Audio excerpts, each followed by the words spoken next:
Good morning, South Rock. Welcome to the first weekly devotion of the story.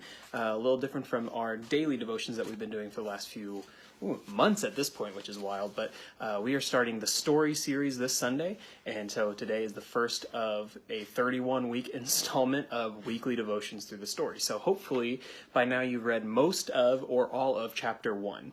And while we're reading through chapter 1, there was 3 themes that I really picked up on. Number 1, God is powerful. We see that through a variety of ways. Number 1, God creates everything, like everything, the most intricate systems on planet Earth, the way our human bodies work, plant and vegetation, the cycles of the universe that allow us to have light both in day and at night, one being lesser, of course. Even the way that we're made to worship him. We are made in his image in a soul spirit kind of capacity. He says, let us make God in our image. He wanted us to be able to worship and be able to feel a need to belong to the Father through that. And so number 1, God is so powerful. He even sends a flood. Even forgot about that part. There's so much power of God in this. Number 2, God is merciful. Right from the beginning, man fails. We sin. What stopped this God from starting over? He could have just wiped out the 2 people that already existed. No one would have known. He's God. He could have just wiped out Adam and Eve and started from scratch. But he loves us so much and is so merciful that he decided, let's keep this going and I'll figure something out. And the same with Noah. All of creation had rebelled against him except this one man. And so he decided, I'm going to wipe out everything. I'm going to start from new, but there's one righteous man and he's worth saving. That is a merciful God that he even says, I'm going to save just the one.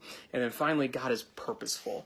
And now I get that for a couple of reasons. Number 1, is from what I know to be Genesis 3:15, but basically it says when God is talking to the serpent in the garden, he says, man will crush your head and you will strike his heel. Now, I've said this before in devotions, in classes, depending if you've been in those for me, but that is called the Proto-Evangelium, and that is the first mention of Jesus. So that is why this is called the story. This kicks off the story. This is the first chapter, and God is saying, I am going to send someone that is going to crush the head of the serpent.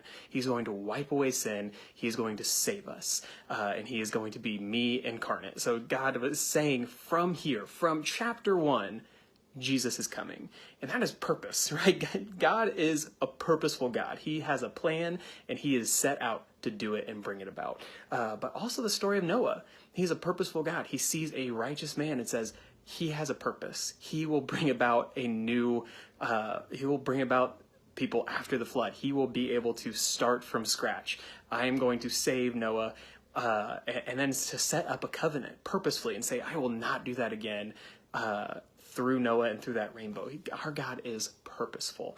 And so through these 3 themes, powerful, merciful, and purposeful, I usually end these with a question if you're just joining us for the first time through these weekly devotions. I usually end with a question, but today's less of a question and more of a something I want you to be cognizant of.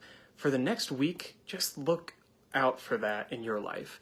Whether it's in the past, in the present, or something you want to happen in the future, I want you to stay focused on these qualities of God. Our God is powerful, merciful, and purposeful. How has that affected your life? How can that affect your life? Or maybe even how is that affecting your life right now? So that is all I got. I am so glad you're here for the story, and I will see you next week.